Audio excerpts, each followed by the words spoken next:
If pressure at half the depth of a lake is equal to 2/3 pressure at the bottom of the lake. ठीक है, ध्यान से समझना क्या कह रहे हैं वो। मान लिया कोई कंटेनर है, लेक है मान लिया, ठीक है, इस तरह की सिचुएशन है, और कह रहे हैं आधी डेप्थ पे, हाफ डेप्थ पे जो प्रेशर है, वो जो बॉटम पे प्रेशर है इसका 2/3 है। मतलब ऐसा क्यों नहीं है कि आधी डेप्थ पे आधा प्रेशर है, क्योंकि एटमॉस्फेरिक प्रेशर भी कंसीडर करके बात चल रही होगी। तो एटमॉस्फेरिक प्रेशर मान लिया P0 है, आधी डेप्थ आपकी h/2 हो जाएगी। तो h/2 पे जो प्रेशर होगा तो वो हो जाएगा P0 प्लस ρgh/2। ये जो प्रेशर है ये 2/3 है पूरी डेप्थ के प्रेशर का। पूरी डेप्थ कितनी होगी, तो वो हो जाएगा P0 प्लस ρgh। अगर सिर्फ लिक्विड कॉलम का प्रेशर की बात चल रही होती, सिर्फ लिक्विड की वजह से प्रेशर, तो आधी डेप्थ पे तो आधा प्रेशर होगा। बट ऐसा नहीं कह रहे हैं वो, ऐसा कह रहे हैं कि 2/3 है, बॉटम के प्रेशर का 2/3 है। इसका मतलब एटमॉस्फेरिक प्रेशर काउंट करके आंसर आपको देना। और उन्होंने लिखा भी नहीं है प्रेशर ड्यू टू लिक्विड, ऐसा भी लिखा भी नहीं, वो सिंपल कह रहे हैं प्रेशर, मतलब एब्सोल्यूट प्रेशर। ठीक, गॉज प्रेशर नहीं है, एब्सोल्यूट प्रेशर है, इंक्लूडिंग एटमॉस्फेरिक प्रेशर। ठीक, सॉल्व कर लेते हैं। तो इसको जब हम सॉल्व करेंगे तो ये P0 इधर है और ये 2/3 P0 इधर है, तो इसको लाके माइनस करेंगे तो इधर P0/3 हो जाएगा। इस तरफ क्या है, यहाँ ρgh है, 2/3 ρgh है, और ये 1/2 ρgh है। ठीक है, तो अगर हम माइनस करेंगे तो ρgh अगर हम कॉमन ले लें तो यहाँ बचेगा 2/3 माइनस 1/2। एलसीएम इसका 6 आ जाएगा, और ये हो जाएगा 4 माइनस 3 यानी 1/6 हो जाएगा। यानी ये बन जाएगा आपका ρgh/6, ये बन जाएगा। और ये 3 से कैंसिल करेंगे 2 टाइम्स, तो जो P0 आ रहा है वो आपका आ रहा है ρgh/2। अब सारी वैल्यू डाल देते हैं। P0 जो होता है वो 10⁵ होता है, रो है आपका 10⁻3, जी है आपका 10⁻1 मतलब 10 है, इंटू h/2। तो अगर इसको कैंसिल करेंगे तो यहाँ 10 बचेगा, और 2 से मल्टीप्लाई कर देंगे तो जो डेप्थ आ रही है टैंक की या पॉन्ड की, जो डेप्थ आ रही है वो 20 मीटर आ जा रही है, 20 मीटर उसकी डेप्थ होगी। ठीक है, लेक की डेप्थ जो होगी वो आपकी आएगी 20 meter, 20 meters. So your answer will be B part. ठीक है, तो इसमें बात ये हुई थी कि आधी डेप्थ पे जो प्रेशर है वो टोटल डेप्थ पे प्रेशर का 2/3 है। ठीक है, तो एटमॉस्फेरिक प्रेशर काउंट करके बात होगी।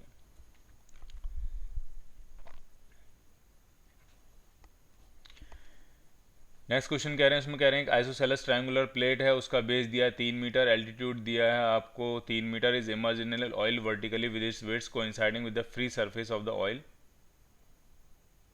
Of relative density 0.8, determine the total thrust. अब टोटल थ्रस्ट हम सिर्फ तभी निकाल सकते हैं जब आपको उसकी थिकनेस पता हो, और इसमें इंफॉर्मेशन इनकम्प्लीट है। आपको बेस पता है, बढ़िया है, आपको हाइट पता है, बढ़िया है, लेकिन जब तक थिकनेस नहीं पता होगी तब तक हमें वॉल्यूम नहीं पता होगा, वॉल्यूम नहीं पता होगा तब तक हम बाइंसी फोर्स और थ्रस्ट कैसे निकालेंगे। ठीक है, तो ये इन्फॉर्मेशन इनकम्प्लीट है इसके अंदर।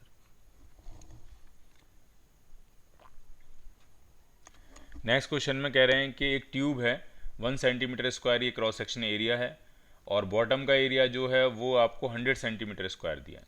ठीक है, बॉटम का एरिया जो है नीचे लिखा नहीं है, मैं लिख देता हूँ यहाँ पे, ये बॉटम का जो एरिया है वो 100 सेंटीमीटर स्क्वायर है। हाइट के बारे में अगर बात करें तो ये हाइट 1 सेंटीमीटर है, ये 1 सेंटीमीटर, और ये 99 सेंटीमीटर, यानी टोटल लिक्विड की हाइट जो है वो 100 सेंटीमीटर है। और इसमें ये पूछ रहे हैं कि कई सारे ऑप्शंस दिए हैं उन्होंने। ठीक है, the force exerted by water against the bottom of the vessel, vessel के बॉटम पे लिक्विड ने कितना फोर्स एक्सर्ट किया होगा, यहाँ पे ये जो फोर्स एक्सर्ट किया होगा ये कितना होगा, तो सिर्फ लिक्विड ने। ठीक है, तो हमें क्या करना है, जो फोर्स होगा वो हो जाएगा आपका ρgh into area, pressure into area. Density 10⁻³ है, जी की वैल्यू 10 है, और जो हाइट है वो टोटल 100 सेंटीमीटर यानी 1 मीटर हो गई है, और एरिया 100 सेंटीमीटर स्क्वायर है, तो 100 इंटू 10⁻⁻⁴ ये होने वाला है। तो ये 3 और 1 4 ये कैंसिल आउट हो जाएगा, यानी 100 न्यूटन का फोर्स लगेगा। पहला ऑप्शन बिल्कुल करेक्ट है, ए ऑप्शन बिल्कुल करेक्ट है। अब जरा बी ऑप्शन देख लेते हैं।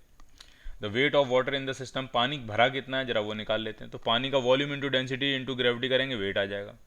तो जो वेट आने वाला है लिक्विड का वॉल्यूम कितना है, तो नीचे का बॉटम एरिया 100 सेंटीमीटर स्क्वायर और उसकी थिकनेस है 1 सेंटीमीटर, प्लस ऊपर का जो एरिया है वो 1 सेंटीमीटर स्क्वायर है और हाइट 99 सेंटीमीटर है।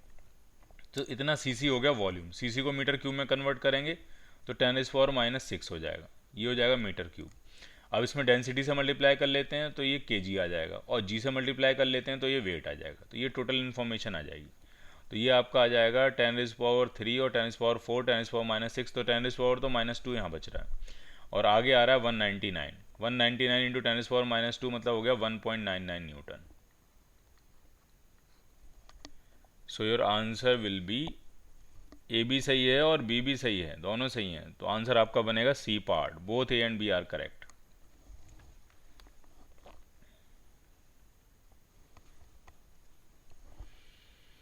A uniformly tapering vessel is filled with a liquid of density 900 kg per meter cube. The force that acts on the base of the vessel due to the liquid is, ठीक है, बहुत simple है, base में कितना force लगेगा ये पूछ रहे हैं।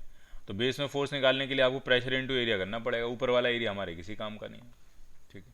तो फोर्स निकालने के लिए प्रेशर इनटू एरिया, प्रेशर होगा रो जी एच, रो कितना होता है 10⁻, अच्छा लिक्विड की डेंसिटी अलग दी है, वहाँ पानी नहीं है, ये कोई लिक्विड है, उसकी density rho g H into area करने में जो डेंसिटी है रो, वो आपको दी है 900 kg पर मीटर क्यूब, इंटू जी की वैल्यू है 10, इंटू हाइट कितनी है 0.4, और एरिया कितना है, एरिया है 2 इंटू 10⁻³ मीटर स्क्वायर। तो ये -3 से ये +3 जीरो कैंसिल आउट हो जाएंगे, और ये होने वाला है 7.2 newton. So your answer will be B part.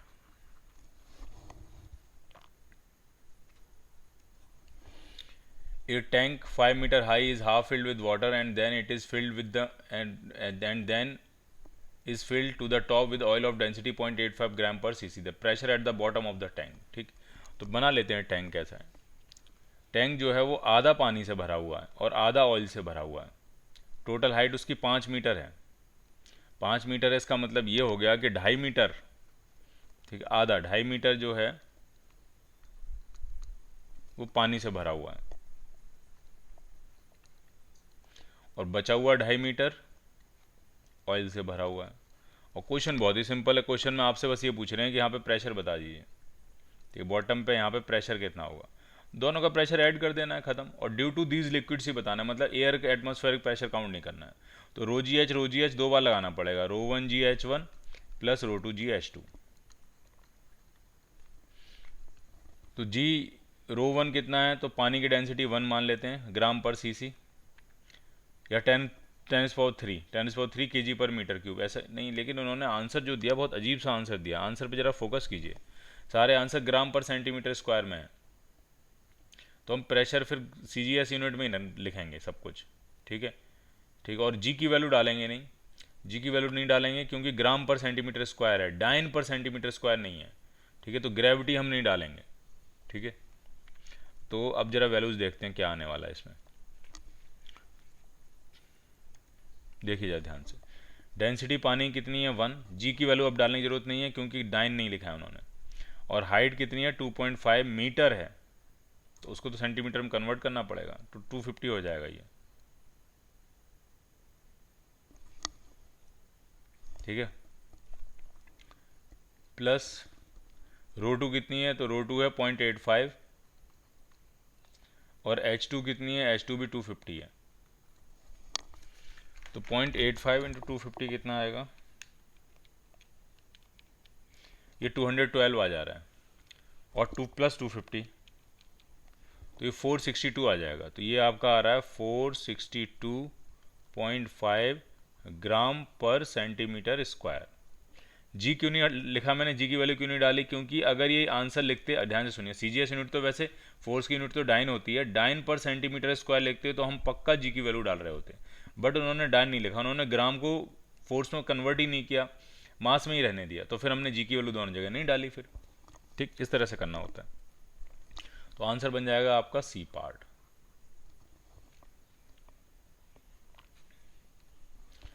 Next question में कह रहे हैं smooth gate is kept in equilibrium by applying a horizontal force, what is the value of y so that no horizontal reaction acts on the pivot, ठीक। अब ध्यान समझना क्या हो रहा है यहाँ पे।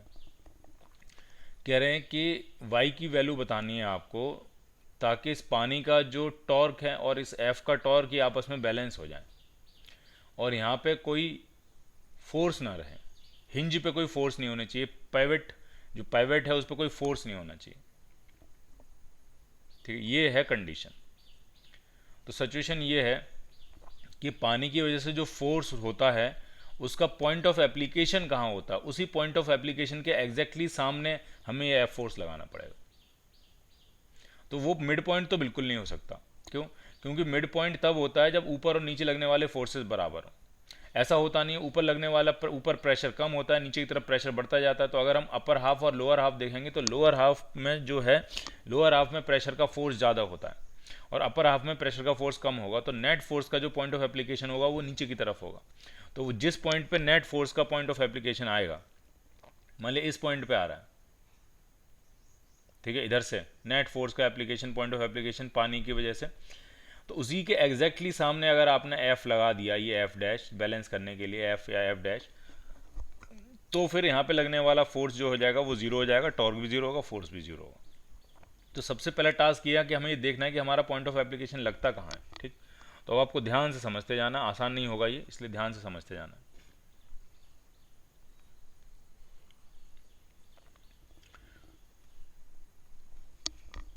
ये मान लिया सरफेस है और हम यहाँ से, ये टोटल हाइट एच है, ठीक है, टोटल हाइट स्मॉल एच है, ठीक। तो मैं टॉर्क निकाल रहा हूँ, ठीक है। तो यहाँ से हम क्या कर रहे हैं, यहाँ से हम एक्स डिस्टेंस पे आके और हमने एक पतली सी स्ट्रिप कट करी है डी एक्स की। तो यहाँ पे जो प्रेशर होगा, प्रेशर होगा आपका रो जी एक्स, ठीक है। और थोड़ा सा और बनाते हैं, अगर इसको, ये दीवार मान ले कुछ इस तरह से रही होगी कभी, और ये जो स्ट्रिप मैं कट कर रहा हूँ वो ये स्ट्रिप बनने वाली है।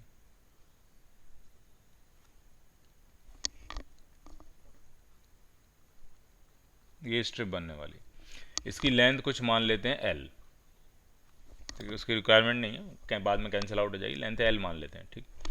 तो यहाँ पे जो फोर्स लगेगा डी एफ, जरा वो निकालते हैं कितना होगा। तो डी एफ जो फोर्स हो जाएगा वो हो जाएगा pressure into area D A. Pressure कितना है, रो जी एक्स, और एरिया कितना होगा, एरिया हो जाएगा L into d x. Area समझ में आ गया होगा आप, ठीक।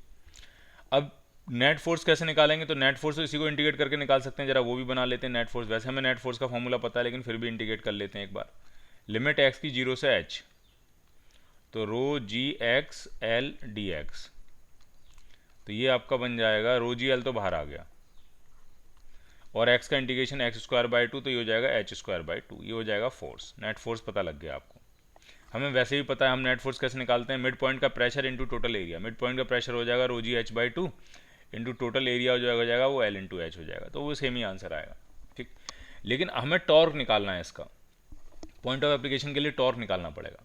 तो इस छोटे से फोर्स का, डी एफ फोर्स का टॉर्क कितना होगा, वापस डी एफ से शुरू करते हैं। तो अगर टोटल हाइट एच है तो हिंज तो नीचे लगी हुई है, तो ये जो टॉर्क के लिए परपेंडिकुलर डिस्टेंस डालेंगे तो वो एच माइनस एक्स हो जाएगी, ये होगी परपेंडिकुलर डिस्टेंस। तो जो टॉर्क आएगा वो आ जाएगा D F into h minus x, और इसी को पूरा इंटीग्रेट करेंगे तो नेट टॉर्क आ जाएगा ये। तो निकालते हैं जरा नेट टॉर्क कितना आने वाला है, इसी लाइन में मैं आगे बढ़ाता जाता हूँ इसको। डी एफ कितना है, तो डी एफ है rho g x into l into d x into h minus x.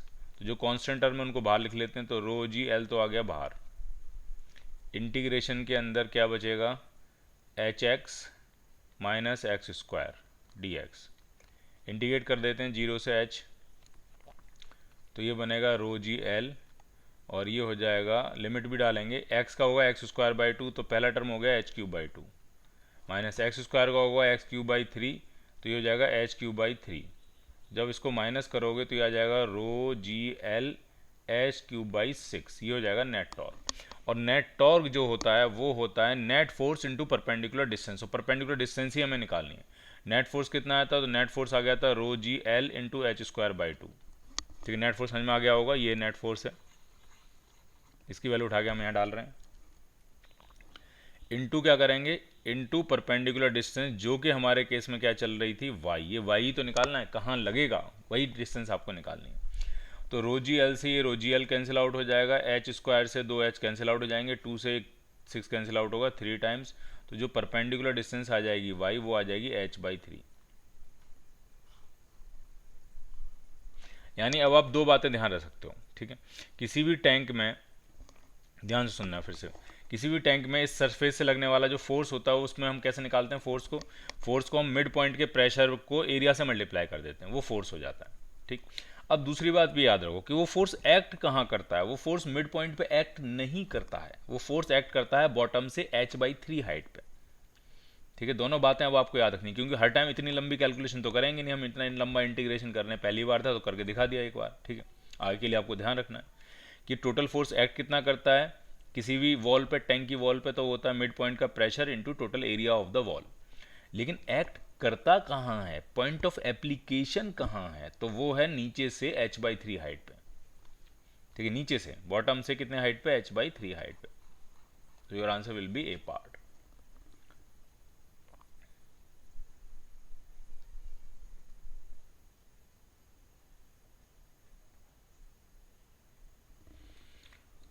Next question करते हैं, इसमें कह रहे हैं क्लोज रेक्टेंगुलर वेसल है, completely fill liquid of density rho, moves with acceleration a is equal to g, the value of the pressure difference at point A and B. A और B में pressure, यहाँ opening है तो मतलब यहाँ पे atmospheric pressure है। तो अगर हम पीछे की तरफ बढ़ेंगे तो ए पॉइंट का प्रेशर कितना हो जाएगा, तो पी ए जो आएगा वो आपका आ जाएगा P0 plus rho a l, rho a l, l तुम्हारा बी है, ठीक। तो P0 प्लस रो ए की वैल्यू भी कह रहे हैं जी के बराबर ही है, तो रो जी बी हो जाएगा, ये हो गया पी ए, ठीक। पी बी अगर निकालना नीचे की तरफ जाना है तो वो हो जाएगा P0 प्लस रो जी एच, रो जी और एच कितना है, एच एच ही है। अब आपको P1 माइनस पी टू निकालना है, P A minus P V निकालना है, basically P A minus P V मतलब P1 माइनस पी टू, ये निकालना है। तो जब हम P A minus P V करेंगे तो P0 से P0 कैंसिल आउट हो जाएगा, तो ये रो अगर हम कॉमन, रो जी कॉमन ले लें तो ये B माइनस एच बनेगा। So your answer will be A part.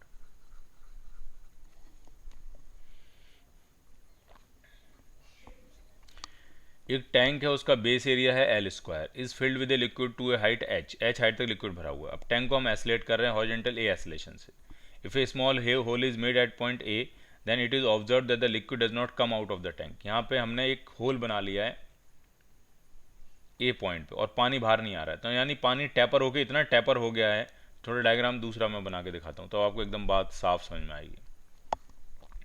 Cylindrical tank है, मैं उसका क्रॉस सेक्शन दिखा रहा हूँ आपको, क्रॉस सेक्शनल व्यू देख रहे हैं इस तरह से, ये क्रॉस सेक्शनल व्यू, ठीक है। और यहाँ पे आपने होल बनाया है, यहाँ पे होल है, यहाँ पे होल है, और आप कह रहे हो हम इतना तेज एसलेट कर रहे हैं ताकि होल से पानी बाहर नहीं आ रहा। होल से पानी तब बाहर नहीं आएगा जब पानी का लेवल ऐसा हो जाएगा। पहले जो पानी था वो एच हाइट तक भरा हुआ था, ये हाइट ये रही होगी एच हाइट, और जब एसलेट कराया तो ये पूरा पानी जो है वो यहाँ से शिफ्ट होकर यहाँ पहुँच जाएगा। इस बात को समझना है, यानी अब जो हाइट है वो h और बढ़ गई होगी, यानी टोटल हाइट 2h हो गई होगी, तब ये यहाँ पे खाली होगा और यहाँ पे खाली होगा, फिर लिक्विड बाहर नहीं आएगा। तो बस एसलेशन पूछ रहे हैं तो ख़त्म ही हो गया अब ये क्वेश्चन, क्योंकि ये टेन थीटा अगर आपको पता हो तो एसलेशन हमें पता होता। ये एल है तो tan theta is equal to कितना होता है, tan theta is equal to a by g. Tan theta कितना आएगा, टेन थीटा आएगा 2h/L is equal to a by g. तो एसलेशन पूछा ए, तो ए कितना आ जाएगा आपका, सब ठीक किया होगा हमने। तो टेन थीटा आपका एच तो था ही, एच और बढ़ जाएगा 2h हो जाएगा, 2h/L बनेगा। तो ये जो आएगा वो आ जाएगा 2GH/L। तो इसमें कोई भी आंसर मैच नहीं कर रहा है, तो इसलिए इसका आंसर जाना चाहिए none of these, D part.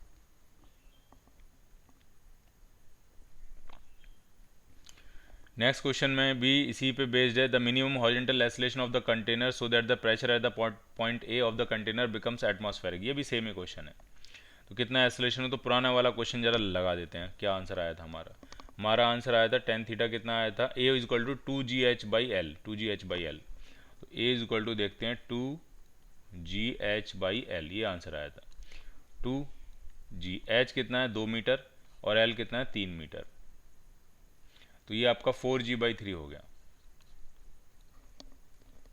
So your answer will be B part. Next question भी उसी पे बेस्ड है, टेन थीटा पे बेस्ड है, सीधे टेन थीटा लगा देते हैं, अभी आंसर आ जाता है। Tan theta is equal to a by g. Tan theta कितना दिख रहा है, तो वर्टिकल ये जो हाइट है, ये जो हाइट, ये बी 3b - b यानी 2b है, और बेस आपका 4b है, तो ये बनेगा आपका 2b/4b, दैट इज 1/2। तो एक्सेलरेशन आ गया आपका g/2, तो आपका आंसर बनेगा बी पार्ट।